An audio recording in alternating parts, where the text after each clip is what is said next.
Lungs को लेके क्या कुछ इस तरह का है कि हमारा लंग्स खराब हो रहा है या कुछ इसको क्योर करने की ज़रूरत है, कुछ सिम्टम्स वगैरह?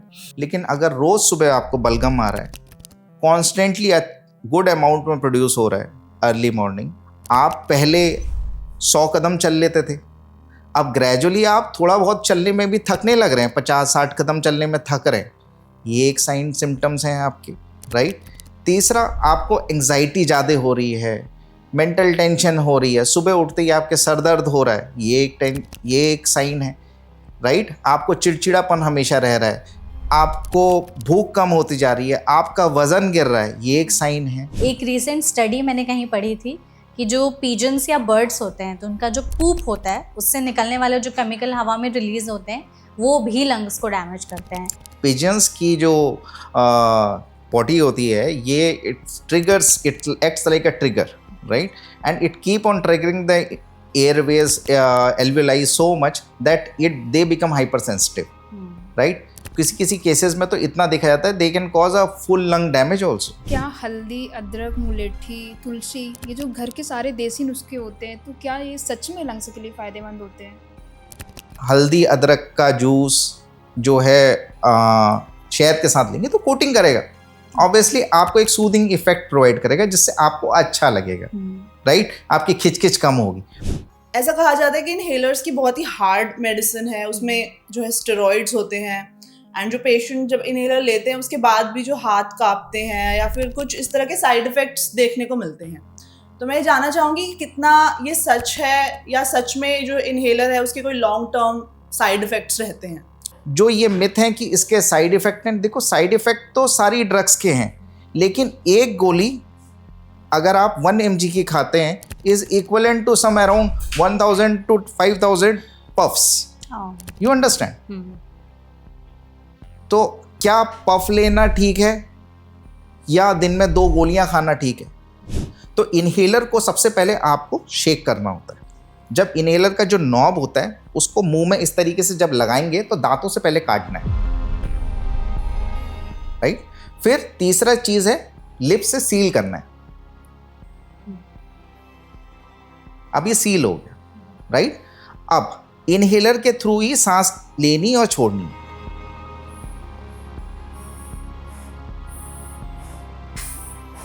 राइट। अब पूरी सांस बाहर छोड़नी है पूरी दम से। अब मैंने पूरी सांस बाहर छोड़ दी। अब मैं रिक्वायर्ड डोज जितना मुझे सजेस्टेड है, जितना मुझे प्रिस्क्राइब्ड है, राइट, उतना पंप दबाऊंगा और फिर डीप इनहेल करूंगा।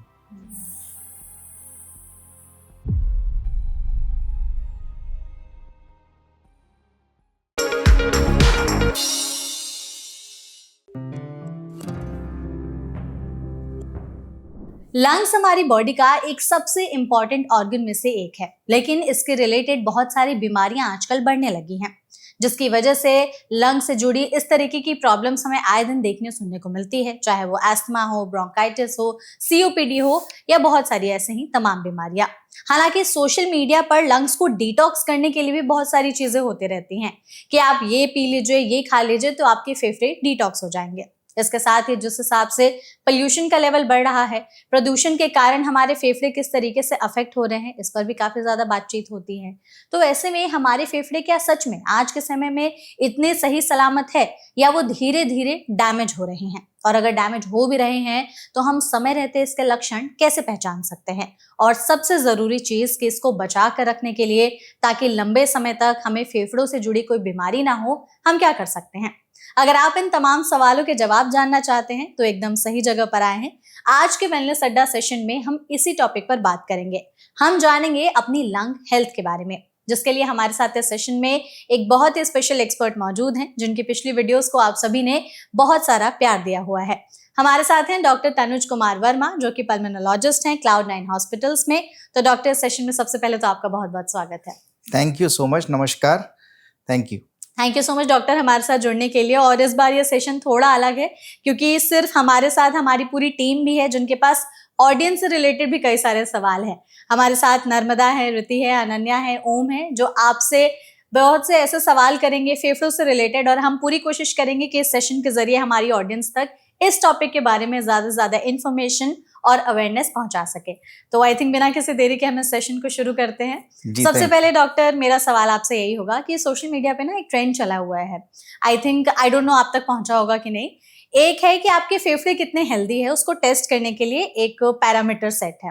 सो बेसिकली एक लाइन चलते रहती है जिसमें आपको तब तक के लिए अपनी जो सांस है उसको होल्ड करके रखना होता है। वो लाइन जब तक क्रॉस नहीं होती है आपको अपनी सांस होल्ड करके रखनी है। अगर आपने उस चीज को अचीव कर लिया, सोशल मीडिया के उस वीडियो के अकॉर्डिंग आपके लंग्स हेल्दी हैं। अगर आप बीच में ही रुक गए, आपकी सांस फूलने लगी, इसका मतलब कि आपके लंग्स हेल्दी नहीं है। ऐसा कोई सच में टेस्ट होता है अपने लंग हेल्थ का पता करने के लिए? बिल्कुल सही कह रहे हैं आप। ऐसे बहुत सारे वीडियोस चल रहे हैं, उनको बहुत सारे लोग करते हैं, यूज करते हैं, और इनफैक्ट कई बार many known to people to me have asked me about this. Okay. But this is a totally myth. Myth? Yes. Okay. This is false and this is not a lung function test at all.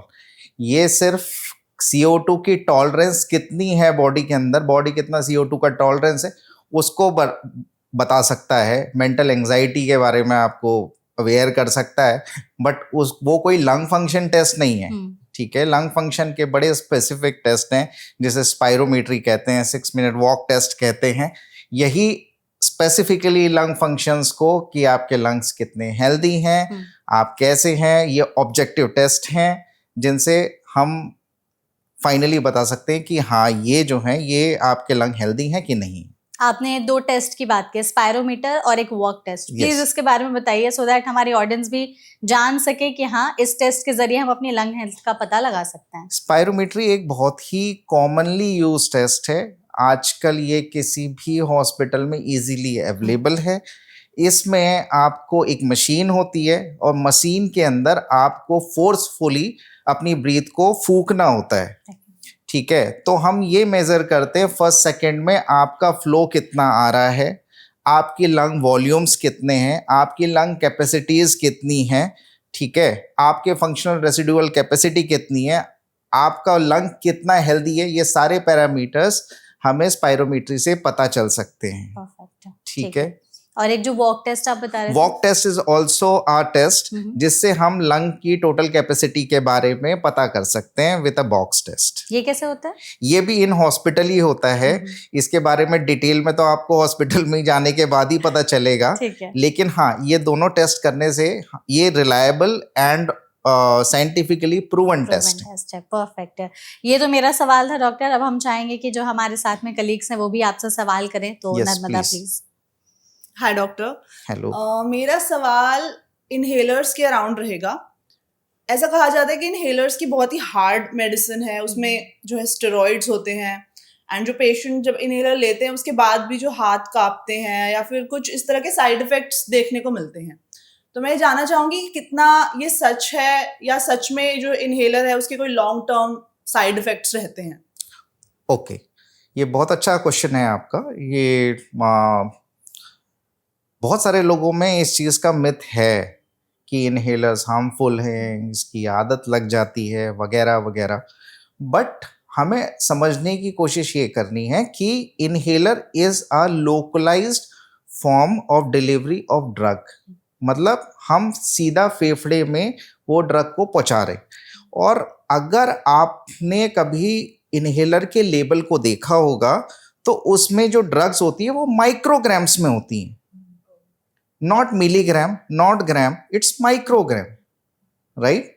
और जो आप गोलियां खाते हैं वो milligram में होती हैं, राइट। सो जो ड्रग आप इनहेलर से ले रहे हैं वो माइक्रोग्राम में इतनी कम मात्रा में है। वो इतनी कम मात्रा में इसलिए हैं क्योंकि उनको सीधा हम उनके टारगेट ऑर्गन की तरफ भेज रहे हैं। दूसरी चीज, इनहेलर ही एक ऐसी डिलीवरी डिवाइस है जिसके थ्रू ड्रग्स सीधा आप लोएस्ट पार्ट ऑफ लंग तक पहुंचा सकते हो और कोई मैकेनिज्म नहीं है।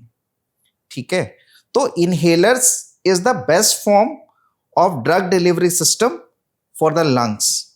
ठीक है, इसके अलावा जो ये मिथ है कि इसके साइड इफेक्ट हैं, देखो साइड इफेक्ट तो सारी ड्रग्स के हैं, लेकिन एक गोली अगर आप 1 mg की खाते हैं is equivalent to some around 1000 to 5000 puffs.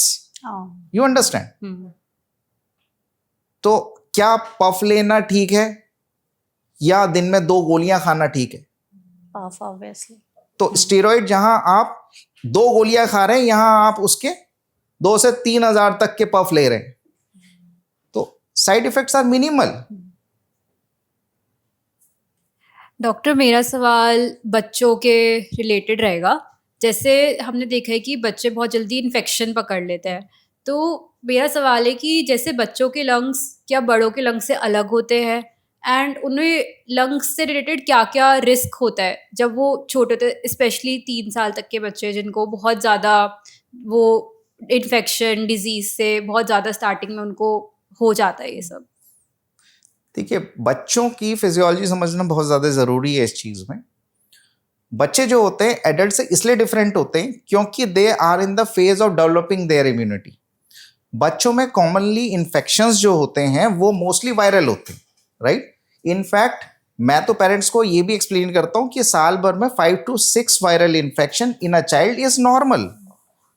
इसका मतलब ये नहीं है कि बच्चे की इम्यूनिटी कमजोर है या इम्यूनिटी कम है, right? So we all have been provided with immune mechanism by God, right? There is a Valdia ring inside which is surrounded by all the lymph nodes. उसमें इतने सारे lymph nodes हैं, ठीक है? ये सारे के सारे इन डेवलपिंग फेज में होते हैं बच्चों में, इसलिए वो नाक से गले के इन्फेक्शन जल्दी पकड़ते हैं, राइट? दूसरी चीज क्या है कि बच्चों के जो एयर पाइप्स होते हैं वो भी बहुत नैरो होते हैं कंपेयर टू एडल्ट्स, राइट? और एक नॉर्मल कॉमन सेंस में भी अगर हम सोचें तो एक नैरो पाइप कचरे से जल्दी ऑब्स्ट्रक्ट हो सकता है रादर देन मोटा पाइप जिसका ल्यूमेन ज्यादा बड़ा है। तो बच्चों के जो सिक्रीशंस हैं वो बच्चों में जो ज्यादातर वायरल इन्फेक्शंस होते हैं वो सिक्रीशंस प्रोड्यूस करते हैं जो थिक हो जाते हैं और इन एयर पाइप्स को ब्लॉक कर देते हैं, इसलिए बच्चों में इस तरीके के इन्फेक्शंस कॉमन हो जाते हैं, राइट? तो बहुत सारी चीजें हैं जो बच्चों को एडल्ट से डिफरेंशिएट करती हैं, in fact from the development of immunity to development of your lymph node system to development of air pipes to development of lung as whole. Hello sir, मेरा सवाल समझें या जानने की इच्छा। आमतौर पे कहा जाता है कि हार्ट जब 60-70% डैमेज हो जाता है तब जाके उसके सिम्टम्स आने लगते हैं। डॉक्टर से भी हमने बात की थी तो उन्होंने बताया था इस बारे में। लंग्स को लेके क्या कुछ इस तरह का है कि हमारा लंग्स ख़राब हो रहा है या कुछ इसको क्योर करने की ज़रूरत है, कुछ सिम्टम्स वगैरह? इसी से जुड़ा एक और है, कोविड जब आया तो सबसे ज़्यादा लंग्स इफेक्टेड हुए सबके।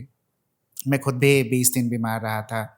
उसके बाद कुछ परेशानियां मैं खुद भी महसूस करता हूं कि होता है वॉक करते वक्त या रनिंग के वक्त। तो आफ्टर कोविड जिनको भी कोविड हुआ उसके बाद लंग्स के क्योर करने के तरीके या उनकी लाइफ स्टाइल, इससे रिलेटेड जो कुछ आप डे टू डे आप फेस कर रहे हैं पेशेंट के, उसके बारे में बताइए।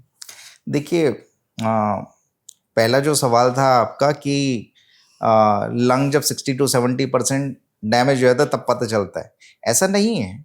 अगर हमें कुछ अर्ली वार्निंग साइंस का ध्यान रखें तो हमें बहुत अर्ली पता चल सकता है इस बारे में, ऐसा नहीं है। तो अर्ली साइंस क्या हो सकते हैं? मॉर्निंग में थोड़ा बहुत बलगम आना नॉर्मल है, ठीक है? थोड़ा बहुत सफ़ेद बलगम आना नॉर्मल है, राइट? लेकिन अगर रोज़ सुबह आपको बलगम आ रहा है, कॉन्स्टेंटली गुड अमाउंट में प्रोड्यूस हो रहा है अर्ली मॉर्निंग, राइट, और महीनों से प्रोड्यूस हो रहा है, ये एक वार्निंग साइन है। आप पहले 100 कदम चल लेते थे, अब ग्रेजुअली आप थोड़ा बहुत चलने में भी थकने लग रहे हैं, 50-60 कदम चलने में थक रहे हैं, ये एक साइन सिम्टम्स हैं आपके, राइट? तीसरा, आपको एंग्जाइटी ज़्यादा हो रही है, मेंटल टेंशन हो रही है, सुबह उठते ही आपके सर दर्द हो रहा है, ये एक साइन है, राइट? आपको चिड़चिड़ापन हमेशा रह रहा है, आपको भूख कम होती जा रही है, आपका वजन गिर रहा है, ये एक साइन है, राइट? तो अगर हम ऐसा ना हो, अनचाहा वजन गिरना कहते हैं ना, कि हम कुछ कर भी नहीं रहे हैं वेट लॉस के लिए और हमारा वेट लॉस हो रहा है, ये सारी चीजें क्यों हैं? क्योंकि हमारी बॉडी में सबसे इंपॉर्टेंट चीज है ऑक्सीजन। मैं आपसे बोलूं कि क्या आप सुबह से शाम तक अगर यूरिन ना करें, 6-7 घंटे ना करें, तो आपको कुछ होगा, आप कहोगे कुछ नहीं होगा, I can hold for at least 3 hours 4 hours, right? But क्या आप 1 मिनट से ऊपर सांस रोक सकते हैं? नहीं। तो oxygen is the most important thing for the body, right? तो अगर ऑक्सीजन की किसी भी हालत में कमी होगी या CO2 बॉडी में एक्यूमुलेट होगी तो आपको चिड़चिड़ापन, भूख कम लगना, सर में दर्द होना, राइट? आप चलने में जल्दी थक रहे हैं, आप वॉक करके आ रहे हैं तो आपको रिकवरी में ज़्यादा टाइम लग रहा है, आपका बलगम ज़्यादा प्रोड्यूस हो रहा है, आपके बलगम का रंग बदल रहा है, राइट? पीला हो रहा है, हरा हो रहा है, या उसमें खून आ रहा है, तो आपको इमीडिएटली कंसल्ट करने की ज़रूरत है। आप इन सिम्टम्स को नज़रअंदाज ना करें। दूसरी चीज़ क्या है कि कोविड, पोस्ट कोविड में हाँ इस तरीके की प्रॉब्लम्स लोग फेस करते हैं। उसका मेन कारण होता है कोई रेसिडुअल इन्फ्लेमेशन है, कोई भी वायरल बॉडी में होगा तो वो इम्यूनिटी के साथ छेड़छाड़ करेगा, या तो इम्यूनिटी को एकदम दबा देगा, एकदम इम्यूनिटी को उठा देगा। दोनों ही चीज़ें डेंजरस है, राइट? हमारे शरीर के लिए बैलेंस्ड इम्यूनिटी जो है वही चाहिए होती है, ना बहुत ज़्यादा जो शरीर को ऑटोइम्यून डिजीज प्रोड्यूस करे, ना बहुत कम जिसकी वजह से इन्फेक्शंस हो जाएं। बैलेंस इम्यूनिटी की ज़रूरत होती है। हाँ, कोविड के बाद बहुत सारे लोगों में रेसिडुअल इन्फ्लेमेशन रह जाता है, या फिर फाइब्रोसिस। उस समय फाइब्रोसिस का मतलब ये है कि बलून है, उसमें कोई डेंट लगा दिया आपने, अब वो हिस्सा तो नहीं फूल पा रहा है ना, लंग क्या है आखिरकार, एक बलून ही है, राइट? तो फाइब्रोसिस रह गई है, या फिर आपकी मसल्स वीक हो गई हैं, राइट? तो इसका इलाज क्या है? Gradual under guidance exercises, muscle buildup, good food, hydration, right? Hello sir, मेरा सवाल आपसे ये है, क्या घर का पॉल्यूशन मतलब for example AC, dust, kitchen smoke, तो क्या ये भी लंग्स को डैमेज करता है?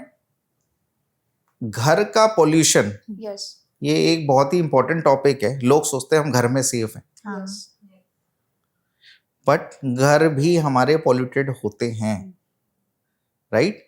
घर के अंदर किचन स्मोक, इंसेंस, अगरबत्ती, धूप, ये सारी डस्ट, ये सारे पॉल्यूटेंट्स हैं, राइट? और ये भी लंग्स के लिए उतनी ही डेंजरस हैं जितना बाहर का पॉल्यूशन। तो हमें इससे भी अपने लंग्स को प्रिवेंट करने की ज़रूरत है। क्या कर सकते हैं? ह्यूमिडिफायर्स लगा सकते हैं, एयर प्यूरिफायर्स लगा सकते हैं। बट एयर प्यूरिफायर्स के बारे में इतना ज़्यादा मार्केटिंग है कि एयर प्यूरिफायर आपके घर को पूरा साफ कर देगा, पूरे हवा को साफ कर देगा, ऐसा नहीं है। Air purifier depends on 2 things, mainly 2 things. आपके रूम का साइज क्या है जहां पर आपने एयर प्यूरिफायर लगाया है, और आपका फिल्टर कैसा है, उसमें हेपा फिल्टर है कि नहीं। तो डैमेज करता है, मतलब ज्यादातर जो हम बातचीत नहीं करते इंडोर एयर पोल्यूशन बिल्कुल डैमेज करता है। It is one of the causes of COPD, bronchitis, chronic bronchitis, COPDs। Okay.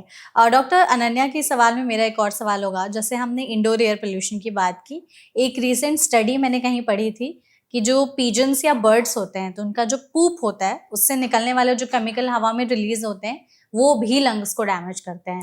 और अगर हम दिल्ली NCR जैसी जगहों की बात करें तो यहाँ पर फ्लैट सिस्टम काफ़ी ज़्यादा है, और जिस हिसाब से हम रहते हैं फ्लैट्स में, वहाँ पे बहुत पीजन्स देखने को मिलते हैं। हमारी बालकनी आप सुबह खोल के देखिए तो वहाँ पे रहता ही है कि किसी पीजन ने पॉटी कर ही दिया है। तो क्या ये जो हम हवा इनहेल कर रहे हैं तो इससे भी हमारे फेफड़े डैमेज होंगे? देखिए, सबसे इम्पॉर्टेंट चीज़ क्या है कि ये जो बीमारी है पिजन्स की वजह से, इसे हाइपर सेंसिटिविटी न्यूमोनाइटिस बोलते हैं। अच्छा। ये अलग ही सेगमेंट ऑफ बीमारी है। इसमें क्या है कि हम पिजन्स की जो पॉटी होती है, ये it acts like a trigger, right? And it keep on triggering the airways, alveoli so much that they become hypersensitive, right? किसी केसेस में तो इतना देखा जाता है they can cause a full lung damage also. Full lung damage? Yes. तो जिनके lungs already sensitive हैं उनके लिए डेंजरस है, दिस इज डेंजरस। और मैनी केसेस में जिनको एलर्जिक्स करके आते हैं, क्रोनिक कफ करके आते हैं, लोग आते हैं, उनमें one of the causes we get when we do the test we get this avian hypersensitivity. Okay, आपने जैसे ये एक ट्रिगर के बारे में बताया, और भी कुछ ऐसे ट्रिगर्स होते हैं जो हाँ, हम बहुत सारे पहचान सकते हैं? बिल्कुल बहुत सारे ट्रिगर्स हैं घर के अंदर। धूल मिट्टी जिसमें जैसे आपकी बेडशीट होती है उसमें डस्ट माइट्स बहुत कॉमन होते हैं, राइट? डस्ट माइट एक ऐसा चीज है जो हमारी स्किन जो शेड करते हैं उसको खाता है, ठीक है? Many people are sensitive to dust mite that causes a long term allergy, from nose allergy to eye allergy to asthma, lot of diseases, right? Then pet denders, right? बच्चों ये जो जानवर होते हैं, कैट स्पेशली, उनके बाल से allergic होते हैं बहुत सारे लोग फूड एलर्जिक्स होते हैं जो फूड एलर्जी से भी होता है। फिर हमारे घर में सीलन होती है जिसमें बहुत सारे मोल्ड्स होते हैं, ठीक है? उसका हमें ध्यान रखना चाहिए। Those are allergens, right? तो ये सारे के सारे एलर्जेंस हैं। पॉल्यूटेंट बेसिकली ट्रिगर्स हैं जो आपके डीजल स्मोक हो गया या ऑक्यूपेशनल हैजर्ड्स हो गए, ये सारे के सारे ट्रिगर है। अगर आप कॉन्स्टेंटली एलर्जेंस के कांटेक्ट में हैं तो वो क्या कर रहे हैं, आपकी इम्यूनिटी को बार बार ट्रिगर कर रहे हैं, राइट? आपकी इम्यूनिटी को बार बार इतना छेड़ रहे हैं कि वो बार बार अलग अलग ऑर्गन्स में जाके हार्म कर रही है, राइट? और ट्रिगर क्या कर रहा है, ये समझ लीजिए कि अभी मेरी गाड़ी में हवा कम है और मैं गाड़ी लेके जा रहा हूँ, मैं भगवान से प्रार्थना करते हुए जा रहा हूँ कि भगवान किस तरीके से ऑफिस पहुंच जाऊं और रास्ते में किसी से मेरी टक्कर हो जाए, तो I will be triggered, so that is a trigger for me और मुझे एकदम से गुस्सा आ जाएगा। तो pollutants basically work as a trigger जो बीमारी को और बढ़ा देते हैं, जैसे वायरल इन्फेक्शंस हो गए, पॉल्यूटेंट्स हो गए, ये सारे के सारे ट्रिगर्स है, राइट? एलर्जेंस जो मैंने आपको सारी चीजें बताई, मोड्स हो गए, पेट डेंडर्स हो गए, फूड एलर्जेंस हो गए, या फिर आपके डस्ट माइट्स हो गए, ये all these all are pollens हो गए, these all are category of allergens. मैंने अभी इनहेलर के अराउंड क्वेश्चन किया था। मेरा दूसरा क्वेश्चन, नेब्यूलाइजर भी एक मैकेनिज्म होता है जो ज़्यादा बच्चों के लिए हम यूज़ करते हैं, बट कई बार बड़े भी उसे यूज़ करते हैं। तो मैं जानना चाहूँगी कि दोनों ही एक मेडिसिन लेने के एक तरीका हो गया, तो इन दोनों में क्या कुछ बेहतर है, लाइक एक दूसरे से, मतलब इनका यूजेज कैसे हमें एक सही तरीके से करना चाहिए और कौन सा एक बेहतर तरीका होगा मेडिसिन लेने का? एग्जैक्टली।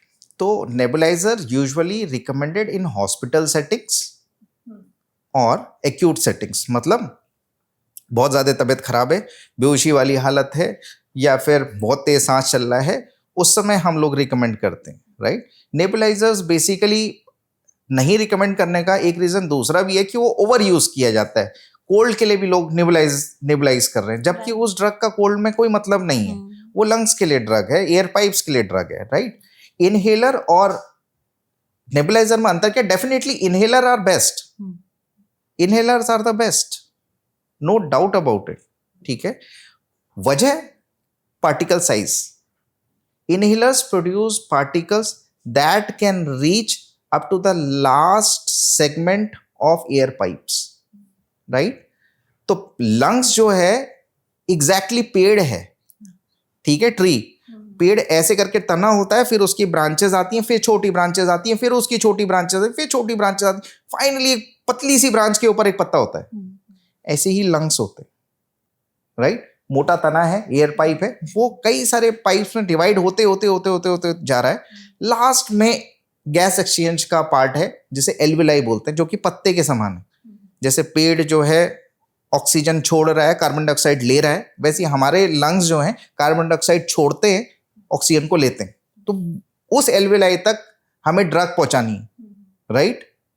अगर वहां तक ड्रग पहुंचानी है तो पार्टिकल साइज छोटी होनी चाहिए ना। अब गाड़ी रोड से ज्यादा चौड़ी हो जाएगी तो गाड़ी तो फंस जाएगी ना, तो ऊपर ही रह जाएगी। तो इसलिए इनहेलर्स ऑलवेज बेटर होता है। आप बता सकते हैं कि कैसे उसको करेक्ट वे में यूज करें? हाँ, ये सबसे इंपॉर्टेंट चीज यही है कि इनहेलर्स का करेक्ट तरीके से यूज करना, राइट? सपोज मैं कहता हूं कि ये एक इनहेलर है, इसे समझ लिए एक इनहेलर है, तो इनहेलर को सबसे पहले आपको शेक करना होता है, ऑलवेज शेक करना है, ठीक है? First shake it, then cap हटाए, राइट?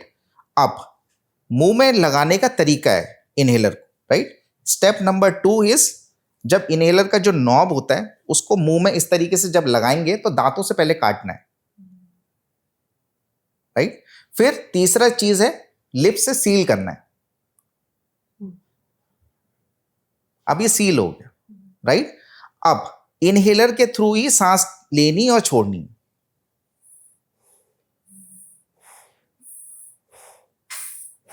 राइट?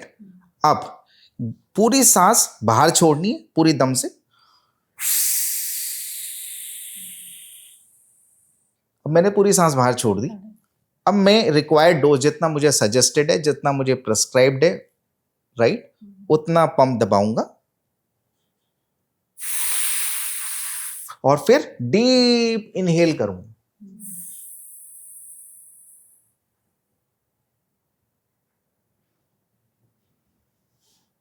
अब मैं लास्ट में होल्ड करूंगा, राइट, होल्ड करूंगा 15 to 20 सेकेंड के लिए होल्ड करूंगा।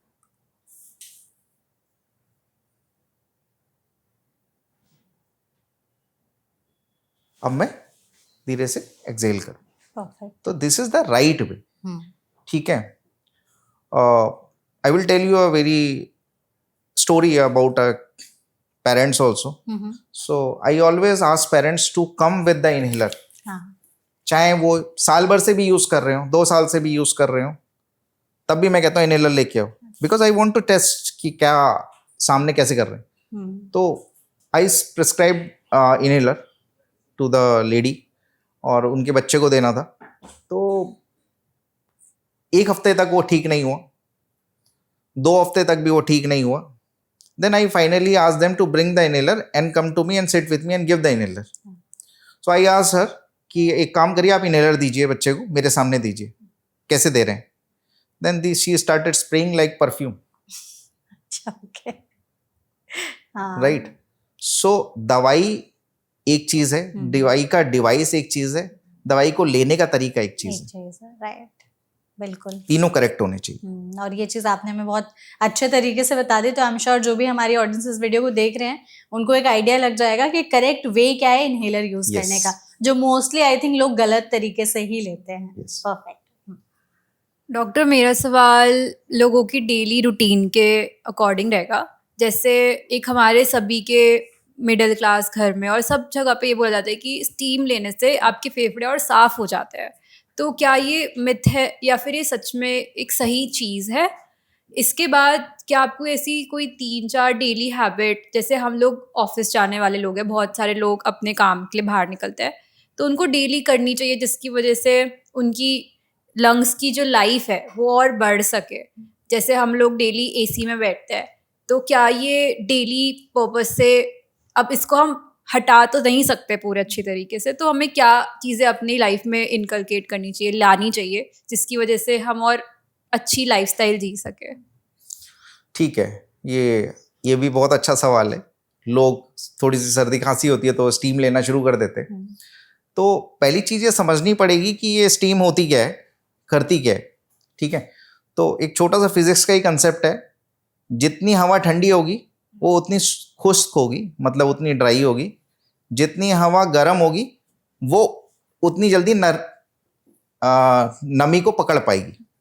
ठीक है, तो एब्जॉर्ब ज़्यादा कर पाती है। तो वार्म हवा में हम ज़्यादा नमी को पकड़ सकते हैं ठंडी हवा के मुकाबले।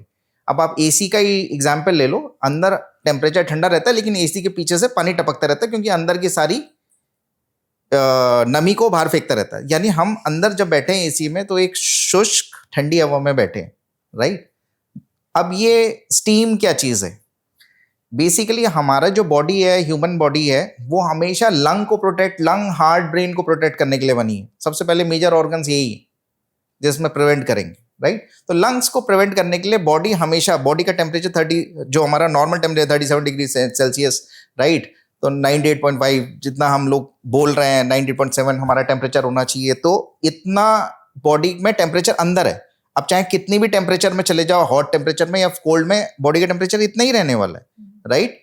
तो अगर हम जो ठंडी हवा अंदर लेंगे तो ऐसा नहीं कि वो ठंडी हवा सीधा लंग्स में पहुंच जाएगी।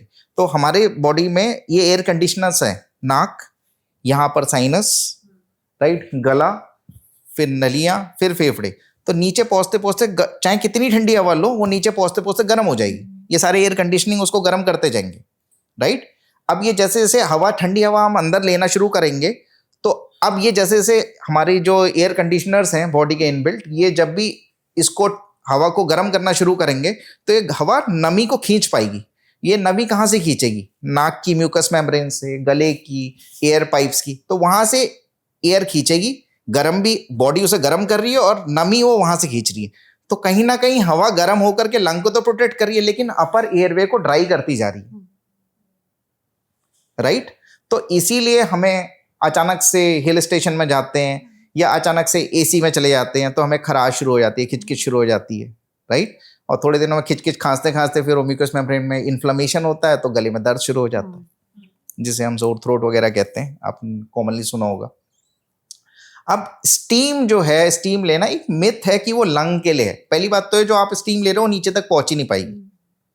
अगर हवा ठंडी हवा को गर्म कर रहा है तो गर्म हवा को ठंडा भी करेगा ये एयर कंडीशनर, उसको उतने ही टेम्परेचर में नीचे पहुंचाएगा। ऐसा नहीं है कि आपने स्टीम ले ली और नीचे तक गर्म हवा पहुंच जाएगी, ऐसा बिल्कुल नहीं होने वाला है, ठीक है।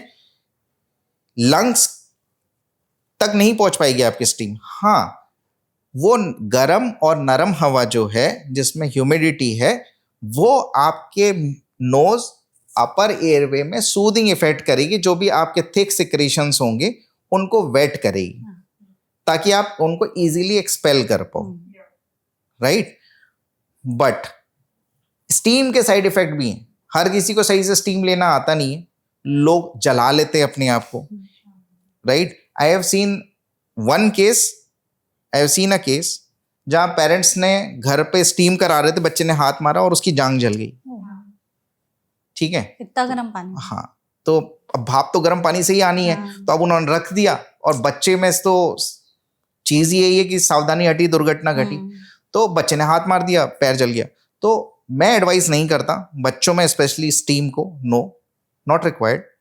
बड़ों में ले सकते हैं, सावधानी के साथ लें, लेकिन वो आपके लंग्स को ऐसा नहीं है कि मजबूत कर देगी, लेकिन हाँ अपर एयरवे में सूदिंग इफेक्ट जरूर करेगी, right. So can I know your second question after this?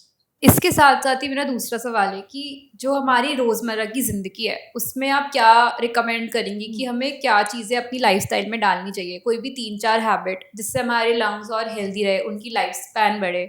Specially हम जो ऑफिस में लोग जाते हैं, अपने काम पे बाहर लोग जाते हैं, तो हम लोग डेली एसी में बैठते हैं, अब हम उसको हटा तो सकते नहीं हैं, तो हम ऐसा क्या करें जिससे थोड़ा ही सही पर डेली थोड़ा थोड़ा करके हम चीज़ें और अपनी आदतें सुधारें जिससे हमारे और ऑर्गन्स और हमें और लंबा लाइफ दे। ठीक है, बहुत ज़रूरी सवाल है ये। पहली चीज़ ये है कि हम जिस शहर में रहते हैं उसका EQI बहुत ज़्यादा है। इनफैक्ट अब तो हर शहर का EQI बहुत ज़्यादा है, राइट। तो हमको मास्क का प्रयोग करना चाहिए, हमारे लिए बहुत एसेंशियल चीज़ है। N95 मास्क, कपड़े का नहीं। बहुत सारे लोगों को N95 का मतलब भी नहीं पता है। N95 का मतलब ये है कि 0.3 माइक्रोन के 0.3 माइक्रोन साइज के 95% पार्टिकल्स को फिल्टर कर देगा। ओके, नाम में N95 है, ठीक है। तो ये 0.3 जो है मैं बता रहा हूँ, ये बहुत इंपॉर्टेंट है। तो आपने सुना होगा PM 2.5, राइट। तो अब 0.3 तक के 95% को हटा दे रहा है, तो 2.5 तो काफी बड़ा हो गया ना, तो ऑलमोस्ट रिमूव्ड है, राइट। ये जितने भी पॉल्यूटेंट्स हैं ये इतने डेंजरस हैं। Anything below 2.5 ppm can reach alveoli, मतलब पेड़ के उस पत्ते तक पहुंच सकता है, जो हम इनहेलर के थ्रू इतने महंगे, इतने रिसर्च डिवाइसेस को बनाने के बाद इनहेलर डिवाइस आया लाइफ में, उस माइक्रोन के पार्टिकल्स तो हमारे इसी में घूम रहे हैं ना, पोल्यूशन, वो एल्विलाई तक पहुंच जाते हैं और क्रोनिक इन्फ्लेमेशन करेंगे, लंग को परमानेंट डैमेज करेंगे, राइट। आपको पता भी नहीं चलेगा आपके लंग्स कब खराब हो गए, राइट। तो मास्क का प्रयोग करें, कपड़े वाले का नहीं, प्रॉपर N95। दूसरा, मास्क की फिटिंग बहुत अच्छी होनी चाहिए, ठीक है, अच्छे से फिटिंग वाला मास्क पहनना चाहिए हमको। तीसरी चीज, हमें अपनी बॉडी को हाइड्रेट रखना बहुत ज्यादा जरूरी है, राइट। लंग जो है, लंग के अंदर सेल्फ मैकेनिज्म है अपने आप को क्लीन करने का, ठीक है। तो हमें हाइड्रेशन बहुत अच्छा रखना जरूरी है। अपने खाने पीने की आदतों को बेहतर करें, राइट। होल ग्रेन्स खाएं, लीन प्रोटीन खाएं, वेजिटेबल लें, फ्रूट लें, अच्छे से हाइड्रेट करें अपने आप को, राइट। अच्छी नींद लेना बहुत ज्यादा जरूरी है, कम से कम 7 से 8 घंटे की नींद ज़रूरी है। हमें अगर हम अपनी रोज 7 से 8 घंटे की नींद लें तो हम वैसे ही हेल्दी रह सकते हैं, राइट। बहुत इंपॉर्टेंट है हमारे लिए, राइट। डेली एक्सरसाइज करें, स्पेशली प्राणायाम करें, राइट। एलोम विलोम करें, डायफ्रामेटिक ब्रीदिंग करें। अगर आपको सीओपीडी है तो पर्स स्लीप ब्रीदिंग करें, जो मैंने पहले भी समझाया था। पर्स स्लीप ब्रीदिंग होती है सांस अंदर लेकर के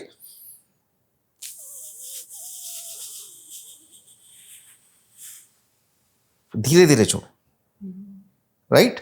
तो ये एक्सरसाइजेस लंग्स को क्योर नहीं करेंगी। ऐसा नहीं है कि आप रातों रात एकदम स्वस्थ हो जाएंगे, लेकिन हाँ, आपकी ब्रीदिंग साइकिल, आपकी सांस पे आपका बेहतर कंट्रोल हो जाएगा, राइट। और आप स्वस्थ महसूस करेंगे, राइट। एसी में अगर आप रहते हैं, रात दिन रहते हैं, तो कोशिश करिए एकदम से अपना इन्वायरमेंट तुरंत स्विच ना करें। अचानक से गर्मी से एसी में घुस गए या गर्मी से अचानक से बाहर निकल जाए। थोड़ी देर अपने आप को नॉर्मल टाइम दें, राइट। 5 मिनट का नॉर्मल टाइम दें जहां आप एक नॉर्मल ब्रीथ ले पाए नॉर्मल टेम्परेचर, तब जाकर के आप एसी में प्रवेश करें या फिर एसी से बाहर निकलें। तो भी अपने आप को टाइम दें, एकदम से बाहर धूप में ना निकलें, राइट। इसमें एक और एड ऑन था, जैसे आपने N95 मास्क का बोला ना डॉक्टर, क्या उसको एक ही बार यूज करके थ्रो करना होता है या उसको कुछ लंबे समय तक नहीं, हम इस्तेमाल यूज कर सकते हैं एक बारी में 4 से 5 बार यूज कर सकते हैं और हफ्ते भर यूज कर सकते हैं ठीक उसको, है। बट धुलना नहीं है उसको, क्योंकि उसके अंदर लेयरिंग होती है, हाइड्रोस्टैटिक मटेरियल्स होते हैं, इलेक्ट्रोस्टैटिक मटेरियल्स होते हैं, वो खराब हो जाएंगे, फिर उसका कोई यूज नहीं रहेगा। ठीक है, ओके। मेरे 2 सवाल हैं। एक तो ब्रीदिंग एक्सरसाइज को लेके आजकल बहुत बात होती है, वो कामनेस से रिलेटेड है, शायद हो सकता है, मुझे नहीं पता, लंग्स की हेल्थ से भी रिलेटेड है। वो कैसे काम करता है और इसका लॉन्ग टर्म इफेक्ट क्या हो सकता है? ब्रीदिंग एक्सरसाइज करने के सही तरीके क्या हैं? और आजकल ये तो पूरी मार्केटिंग है, जगह जगह योगा सेंटर में ब्रीदिंग एक्सरसाइज को लेके हज़ारों रुपये वसूले जाते हैं। क्या इफ़ेक्टिव है वो लोगों के लंग्स को बेटर करने में? वो दूसरा सवाल ये है कि आजकल स्मोकिंग का डायरेक्ट कनेक्शन माना जाता है फिर आपकी लंग्स हेल्थ से। एक्टिव और पैसिव स्मोकिंग ये एग्जैक्टली है क्या, मुझे ये समझना पड़ता है। मैं भी कभी कभी स्मोक कर लेता हूँ, अब मुझे कर तो लेता हूँ, फिर आधे घंटे रिग्रेट में रहता हूँ कि क्यों किया, फिर जाके 2 घंटे में ठीक होता है, फिर जाके करने के बाद तो ऐसे चलते रहता है। तो ये कितना हमें स्मोकिंग हमारे लंग्स को प्रभावित करता है, एग्जैक्टली मैं ये जानना चाहता हूँ। ये बहुत सारे युवाओं का एक क्वेश्चन रहता है, यंग जनरेशन का क्वेश्चन रहता है, और काफ़ी मार्केटिंग भी होती है, टीवी में लोग इन्फ्लुएंस होते हैं, स्पेशली यंग जनरेशन्स जो है वो बहुत इन्फ्लुएंस होती है कि कोई एक्टर पी रहा है या टीवी में दिख रहा है, they start smoking. But I will say smoking is very very very dangerous for your health, not just lungs. It is dangerous for your lungs, it is dangerous for your heart, it is dangerous for your mental health, for your brain, for everything. कोई बीमारी ऐसी नहीं होती है जो smoking से नहीं होती है, उसमें करोड़ों ऐसे सब्सटेंस होते हैं जो आपकी बॉडी के लिए बहुत ही डेंजरस होते हैं, राइट। और स्मोकिंग से बेसिकली आपको खुशी महसूस होती है क्योंकि वो एडिक्शन पैदा करती है। निकोटिन आपके ब्रेन में ऐसे सब्सटेंस रिलीज करता है जिससे आपको ऐसा लगता है कि आप स्ट्रेस फ्री हो रहे हैं, राइट। तो इसलिए आप एक इस साइकिल में फट जाते हैं, रिग्रेट फिर लेनी है, रिग्रेट फिर लेनी है, रिग्रेट फिर लेनी है। अगर आपको ऐसा लगता है कि मुझे स्मोकिंग छोड़नी है, then government and privates everywhere, right, tobacco cessation centres होते हैं जहां मैं सारे युवाओं को इस चीज़ के बारे में बताता हूं कि आप जाएं और इस आदत से आज ही मुक्ति पाएं, राइट। गवर्नमेंट तो इसके प्रोग्राम्स चला रही है, right, and there is a very structured, I am telling you, a very structured programme where you can leave your smoking. Anybody can leave smoking, but only first thing that is required will to stop smoking. अगर आप में will है smoking stop करने की, I can guarantee 3 महीने में आपकी smoking बंद हो जाएगी, बिल्कुल, right. Number 2 thing, active smoking क्या है? आप पी रहे हैं, सपोज मैं बैठ के सिगरेट पी रहा हूँ, पैसिव स्मोकिंग किया है कि मैं अब धुआं अंदर ही तो नहीं रखूंगा ना, मैं उसे छोड़ूंगा भी, राइट? तो मेरे साथ आप भी पी रहे हो, राइट? तो सारे केमिकल जितने मैंने लिए हैं वो आपने भी लिए हैं। और स्पेशली ये उन लोगों के घर में प्रॉब्लम है जहां घर के अंदर कोई भी हस्बैंड हो या वाइफ हो या कोई बुजुर्ग हो, घर में बैठ कर के स्मोक कर रहे हैं और बच्चे उसके कांटेक्ट में आ रहे हैं, and this is a very serious problem, very serious problem. ऐसा नहीं है सिर्फ पीने वाला ही एडिक्ट हो सकता है, जो ले रहा है उसे वो भी एडिक्ट हो सकता है, उसे भी अच्छा लगने लगता है कुछ दिनों में, ठीक है? तो active and passive smoking both are dangerous, both are dangerous. आपने ब्रीदिंग एक्सरसाइज पे भी बोला हुआ था। यस, तो ब्रीदिंग एक्सरसाइजेस के बारे में जैसे आपने बताया कि बहुत सारी ब्रीदिंग एक्सरसाइजेस के बारे में मार्केटिंग होती है या योगा सेंटर्स खुले हुए हैं। पहली चीज ये है कि yoga is a very good thing, very good thing, ठीक है? योगा का मेन पर्पस होता है, जो मेन योगाज होते हैं वो होते हैं ब्रीदिंग एक्सरसाइजेस, जो कि आपको एलोम विलोम, प्राणायाम, राइट, कपाल भारती, ये सब चीजें क्या है, ये आपको आपकी सांस पे कंट्रोल बेटर दिलाएंगी, राइट? ये वही उसी तरीके की बात है जैसे कि आप गाड़ी चला रहे हैं, एक अच्छा ड्राइवर और एक बेकार ड्राइवर।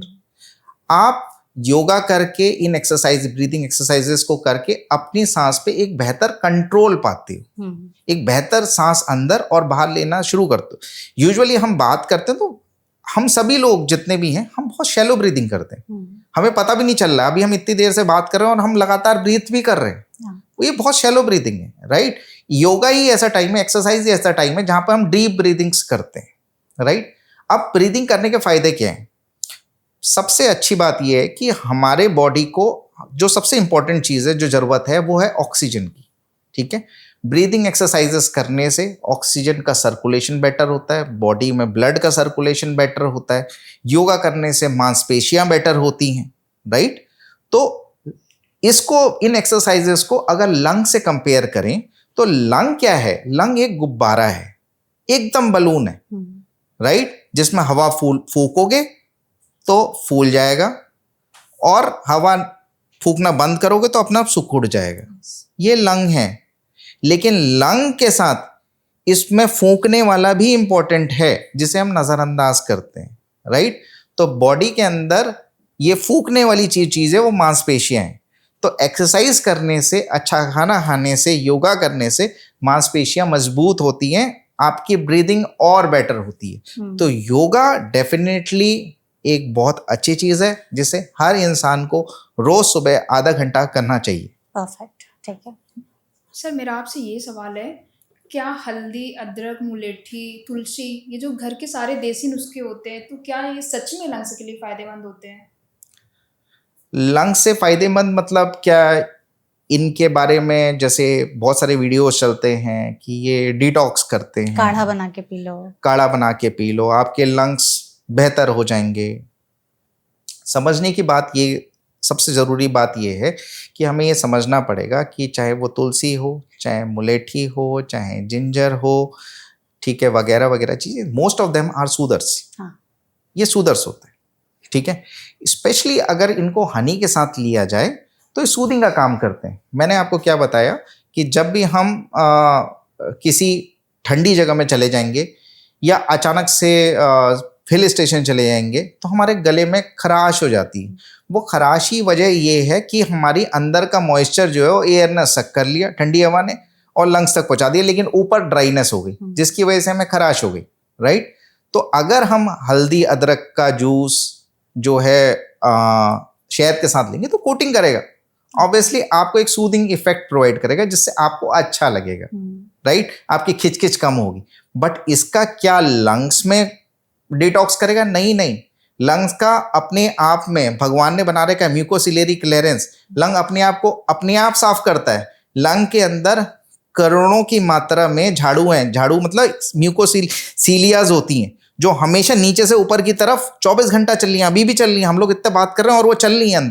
अंदर से सारी क्लीनिंग प्रोसेस बाहर की तरफ हो रहा है, अभी भी हो रहा है, हम सब के लंग्स में हो रहा है, ठीक है, तो लंग्स का इनबिल्ट म्यूकोसिलियरी क्लियरेंस है जो लंग को अंदर से क्लीन कर रहा है, राइट। हाँ, बात रही कि इन सब का सूदर्स का इफेक्ट है, अपर ईयर में फायदा करता है, ये सूदिंग इफेक्ट करते हैं।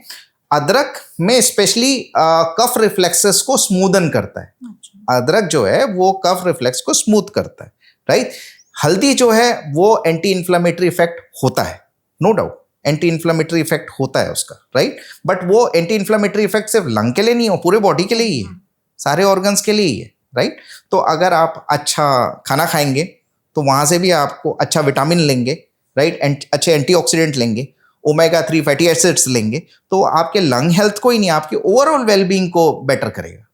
Perfect. Thank you so much doctor, हमारे साथ इस सेशन में जुड़ने के लिए। आपने बहुत ही अच्छे तरीके से इस कॉन्वर्सेशन में हर चीज़ों के बारे में बताया है। आई एम श्योर हमारी ऑडियंस के लिए सेशन बहुत मददगार साबित होने वाला है। And thank you so much to all of you, आप लोग जुड़े और आपने इतने अच्छे तरीके से ऑडियंस के मोस्टली सारे सवाल पूछे। आई एम श्योर ये सेशन हम सबके लिए भी बहुत अच्छा साबित होगा और हमारी ऑडियंस के लिए भी। अगर आपके मन में फिर भी कोई और सवाल रह गए हों तो कमेंट सेक्शन के जरिए आप हमसे पूछ सकते हैं। हम पूरी कोशिश करेंगे डॉक्टर के जरिए उन सभी सवालों के जवाब देने के। ऐसे और भी वेलनेस अड्डा सेशंस के लिए फॉलो करते रहिए एनबीटी लाइव। Thank you.